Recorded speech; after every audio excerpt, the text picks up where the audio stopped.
some of the children may actually want to attend vocational education as compared to the formal education system, but that is being addressed due to so many systematic issues that are on the ground. I'm pretty sure we have a lot of things that we want to do in terms of writing this paper, but in terms of time, I'm suggesting that we let the second present, and then we just have, and then we have a board discuss, and we have one plenary, because we may end up contributing towards the first plenary. So now I'm going to hand over to Frasia Kagu to do the presentation on stakeholder engagement for gender responsive continuing education, exploring bright sports and best practices. I'm also going to ask whoever is in charge of moving the slides to be a bit slow, because I think for the first person we actually saw that it was even affecting the way he was presenting. So whoever is moving the slides, please be a bit slow in terms of that. If it's on auto, maybe let it be manual. Frasha, I'm handing over to you. Hello. How are you? You're well? You're well? Yes.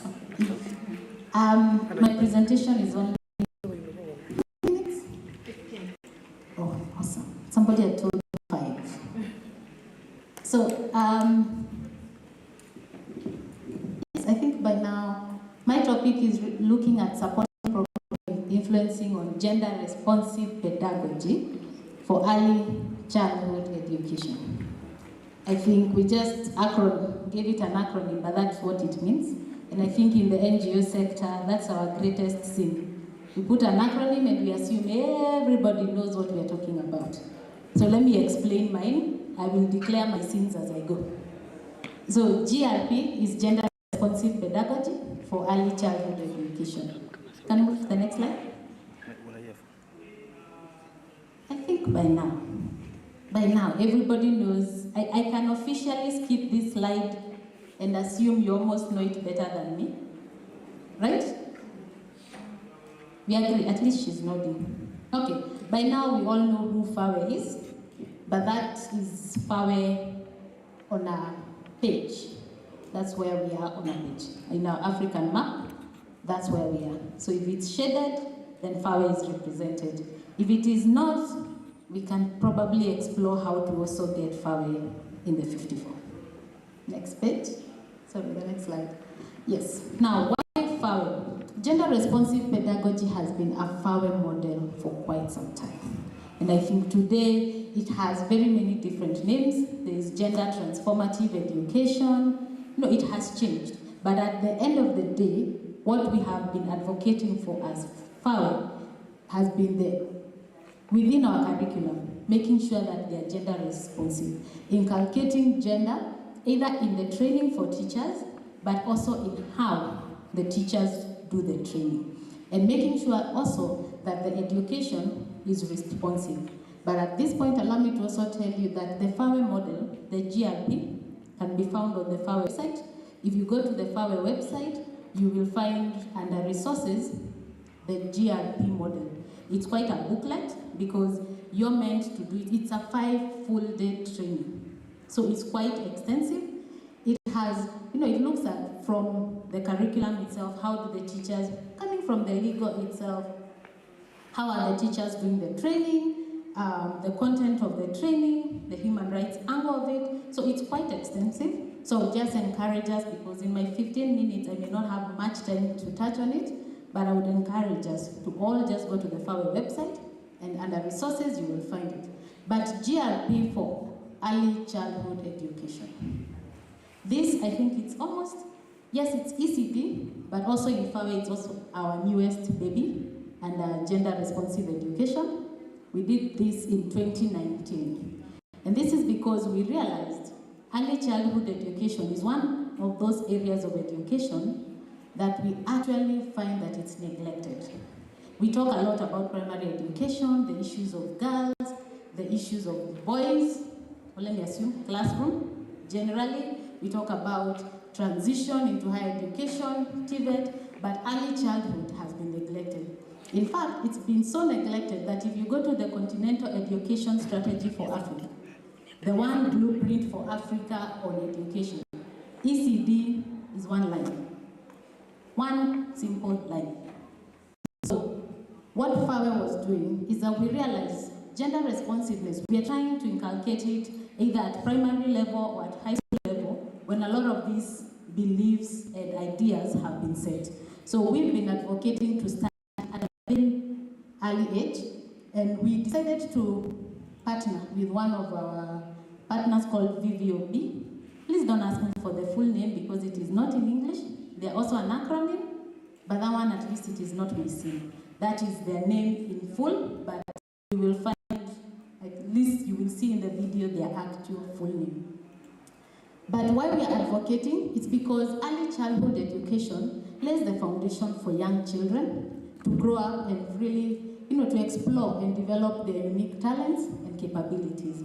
And if we tap into them when they are very young, then they are going to grow with this skill set, and we're trying to change their mindset when it has already been formed. So the next slide. Yes, now we're going to play for you a very short video. I promise it's 1 minute and 4 seconds. But it's in English, so I think my interpreters, if you need the interpretation, I think my interpreters can interpret as we go along.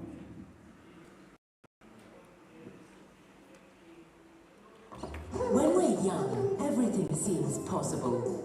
Boys and girls can dream of becoming a doctor or a marine biologist when they grow up. The difference between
So we one partnership with the Ministry of Activity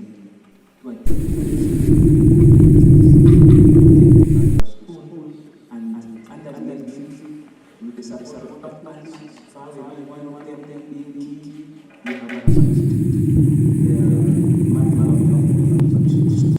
we have a challenge though that we have so we one partnership with the Ministry of Activity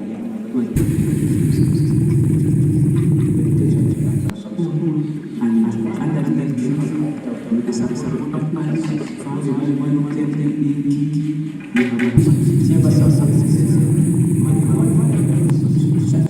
have a challenge though that we have so we one partnership with the Ministry of Activity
I think we must think on how we are going to make it so useful that most of the persons are going to do. They did succeed to go to school. I will say something in Kenya, you know, that's something called 100%. All the primary schools on how we are going to make it so useful that most of the persons are going to do. They did succeed to go to school. I will say something in Kenya, you know, that's something called 100%.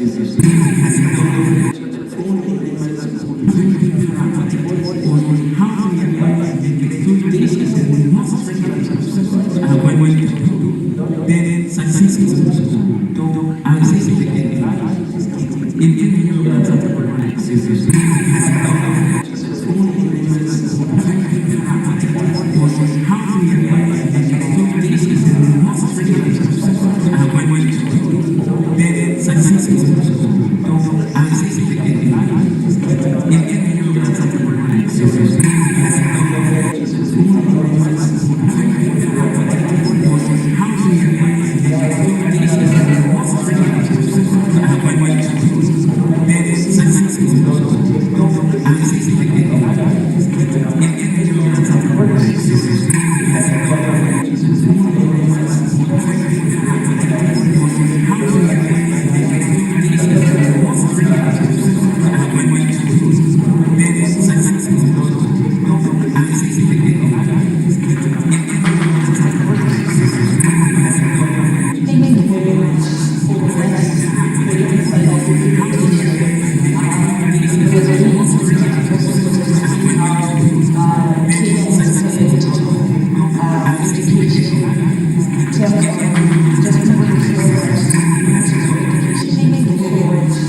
to one of the panelists.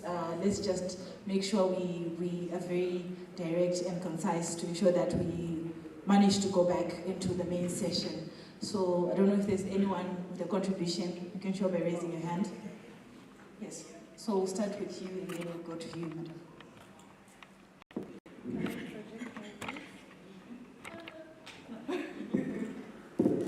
Good evening, colleagues. My name is Hope. I'm from Uganda. I work with Raising Voices, so I'm excited. I know we've collaborated with FAWE in many ways. I know about the gender-responsive pedagogy. I have two questions. And the first is really, it's exciting to see that the curriculum is it's like the pedagogy ideas are being infused in the curriculum in Tanzania. At a later time, I'll speak to how best that is done, because we've been trying to influence curriculum back home. But then the two questions I have is, one, in terms of scaling, are you scaling principles or you're scaling activities? Because I know how the curriculum is always packed and always things are shelved. No, we can't have everything. And then two, how much is enough? Because we also don't want to do more harm by doing just a little. So I just want to hear how you're navigating the terrain to make sure that we get enough minimum package for that gender responsive pedagogy. Thank you so much.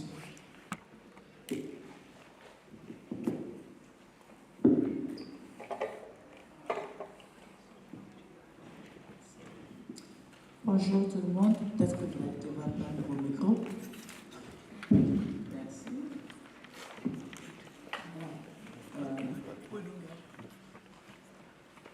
C'est bon.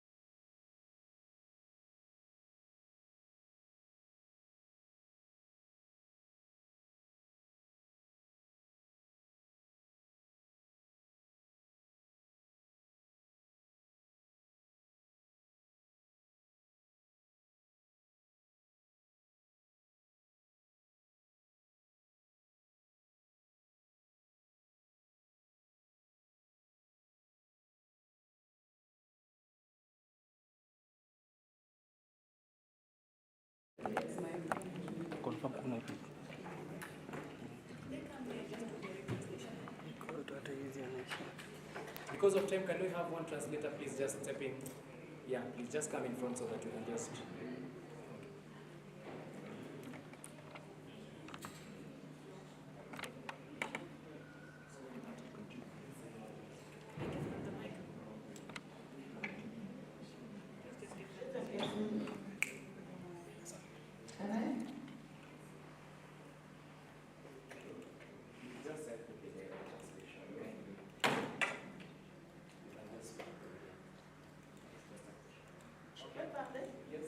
Ok, merci beaucoup. Voilà, donc c'était juste pour féliciter les présentateurs par rapport à la qualité de leur document, poser une question et puis débattre, réfléchir si possible. Par rapport à...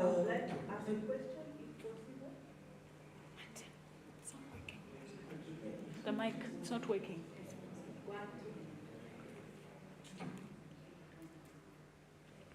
Est-ce que je peux dire, vous allez ramasser et puis le dire après? D'accord. Est-ce qu'on peut faire comme ça? Voilà, je vais donc essayer de...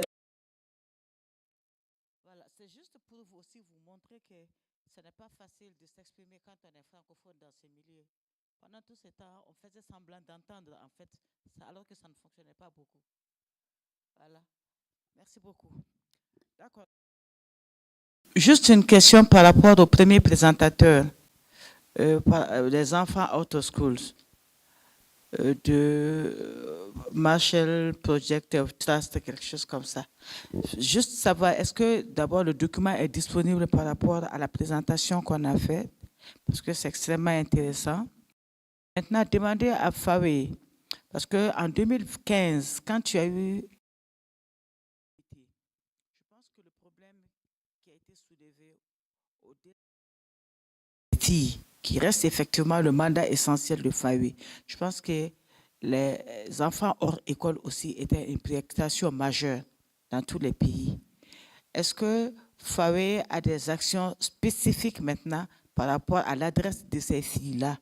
Est-ce que les actions qui existent aussi consistent seulement à la réintégration des enfants dans le système, ou est-ce qu'il y a d'autres opportunités, d'autres alternatives que FAWE développe pour que ces enfants aient accès à une éducation de qualité, pas forcément formelle? Ce sont les interrogations que je voudrais faire. Merci beaucoup. Et si vous pouviez mettre à disposition vos documents de présentation, je pense que ce serait utile. Merci bien.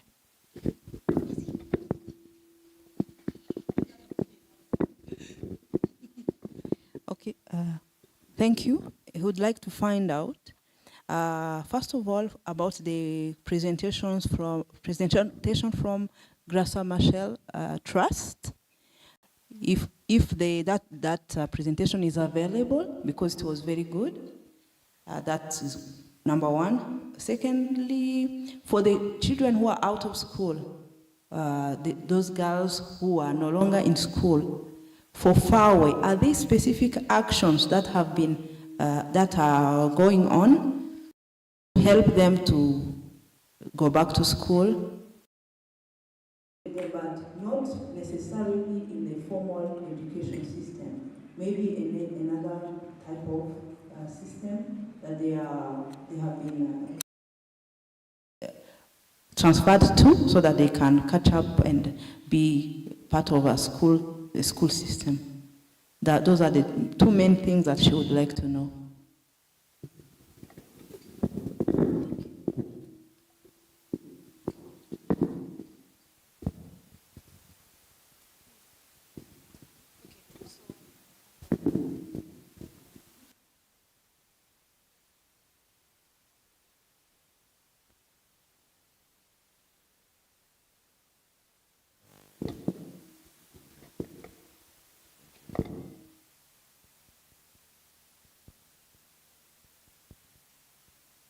Thank you so much for the wonderful presentation and then the contributions from our panelists.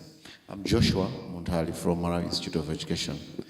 I was glad that our friends in Tanzania, they reached out to the Curriculum Institute there, where they trained the curriculum specialists.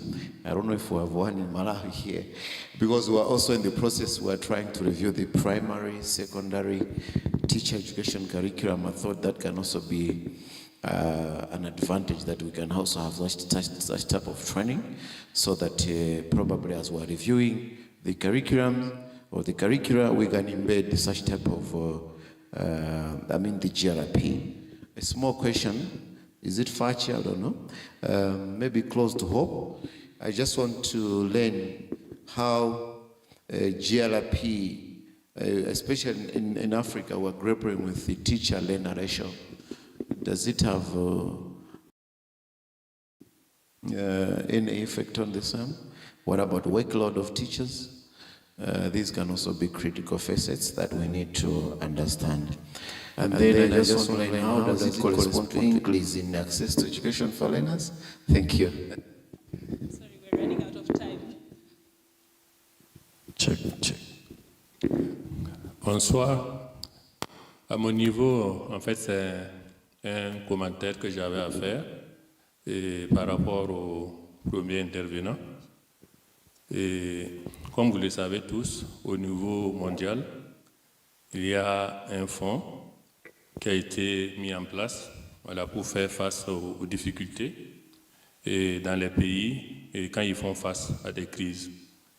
Donc il s'agit de Education Cannot Wait, et qui prend aussi en compte les enfants hors école et dans sa stratégie de financement. Au niveau continental, au niveau national, il y a aussi des stratégies qui ont été élaborées pour la prise en compte des enfants hors école. Et au niveau des OSC, il y a des stratégies aussi qui ont été élaborées. Il y a plusieurs exemples.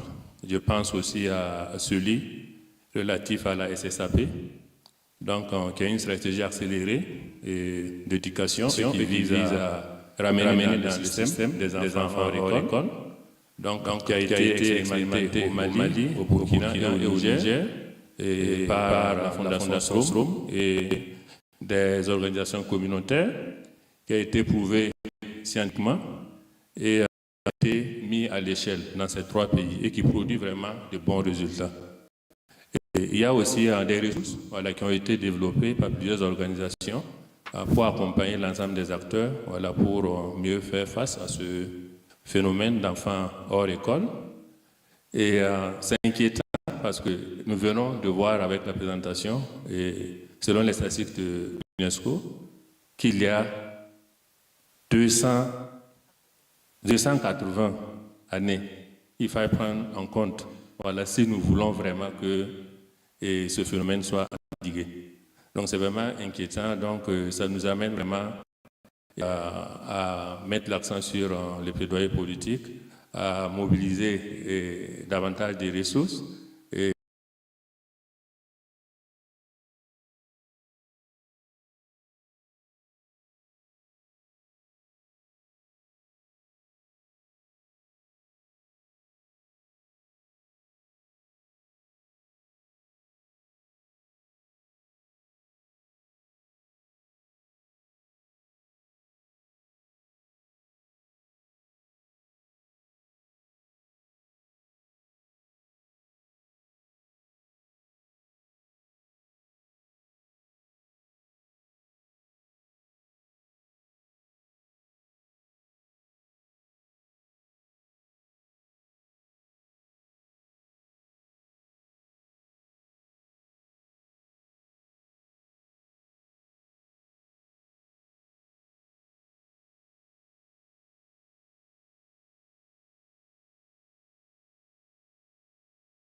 Successfully worked in some countries such as Burkina Faso, Mali, and Niger, and also other community organizations. Those strategies have yielded good results.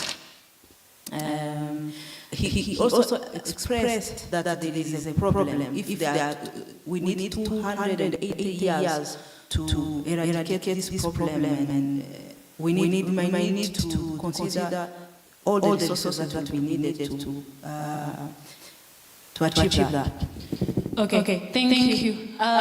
Because of time, unfortunately, we cannot go back to our panelists for like one last word. But I'll encourage everyone, after we are done, we are free to go to each and every session, and we can then have a parallel discussion. One sentence from here and done. Thank you so much. Thank the presenters. One, Mr. Pio, can you give us sex disaggregated data? You gave us wholesome, but kindly break it into girl and boy. Secondly, Minister of Education, can you harmonize the policy so that you can have GRP in teacher education, both secondary and primary, and ECD? Thank you. Thank you. We are closing. Thank you. Not a problem. Kindly, we want to now go back to plenary to wind up the day. So they want to draw this.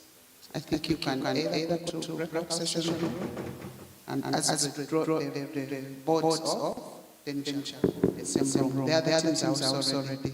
Sorry for rushing you.